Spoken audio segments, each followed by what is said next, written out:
هر ساعت تازه ترین و دقیق ترین خبرها را از گوشه و کنار افغانستان دنبال کنید.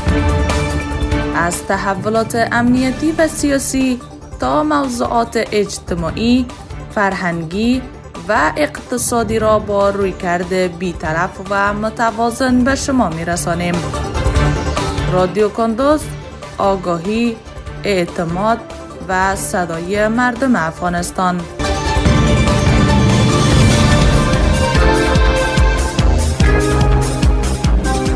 سلام و وقت بخیر. به خبرهای این ساعت از رادیو کندوز خوش آمدید. امروز دوشنبه مورخ 27/14/14 هجری خورشیدی است که مصادف است با 18 آگوست 2025 میلادی. من رونا مرادبک هستم با سرویس خبری این ساعت. در آغاز سرخط خبرها: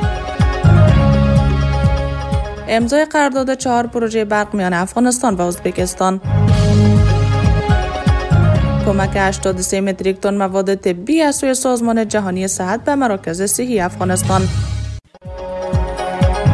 ورزشکاران بغلان در مسابقات آماتور سبک اسپورت مقام اول را به دست آوردند. درخواست نمایندگان پارلمان بریتانیا برای انتقال فوری کودکان بیمار و مجروح از غزه به بریتانیا. مشروع خبرها: امضای قرارداد 4 پروژه برق میان افغانستان و ازبکستان. قرارداد 4 پروژه مهم انتقال و توسعه شبکه برق در افغانستان به ارزش حدود 243 میلیون دلار میان دکتر عبدالباری عمر رئیس اجرایی شرکت برشنای افغانستان و مسئولان شرکت‌های مربوط به وزارت انرژی ازبکستان روز گذشته در کابل امضا شد. این قراردادها با حضور ملا عبدالغنی برادر آخان معاون اقتصادی ریاست الوزرای امارت اسلامی و جورابیک میرزا محمدوف وزیر انرژی ازبکستان امضا شد. این پروژه ها شامل لین انتقالی 500 کیلوولت سرخان و دشت الوان با ظرفیت 1000 مگاوات، توسعه سب استیشن ارغندی با ظرفیت 800 مگاولت آمپیر، لین انتقالی 220 کیلوولت کابل و شیخ مصری با ظرفیت 800 مگاوات و احداث سب استیشن شیخ مصری ننگرهار با ظرفیت 126 مگاولت آمپیر است که در 18 ماه تطبیق خواهند شد.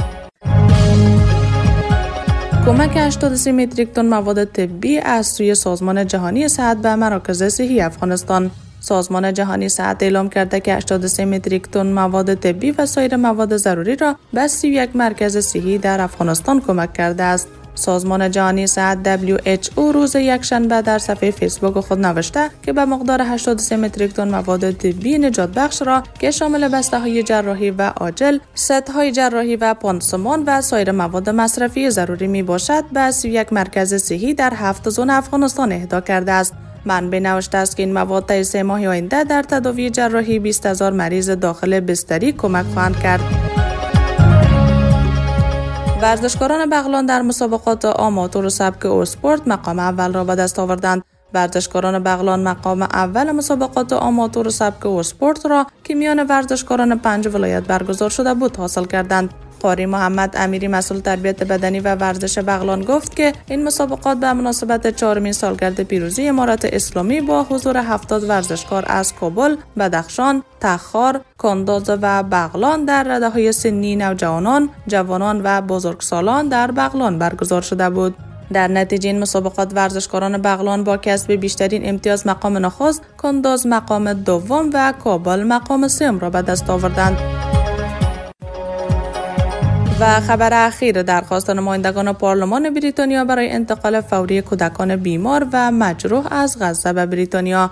گروهی از نمایندگان پارلمان بریتانیا از احزاب مختلف این کشور در نامه‌ای به دولت خواستار انتقال فوری و سریع کودکان بیمار و مجروح از غزه به بریتانیا برای درمان شدند. 96 نماینده در این نامه تاکید کردند که کودکان در غزه در معرض خطر مرگ قریب الوقوع هستند و هر گونه مانع برای خارج کردن آنها باید برداشته شود. این نماینده ها نوشتند که شبکه‌های مراقبت‌های بهداشتی در نوار غزه از بین رفته و خواهان جدول زمانی و همچنین بودجه کافی برای انتقال این کودکان به بریتانیا شدند. این بود پایان خبرها تا این ساعت. از توجهتان سپاس.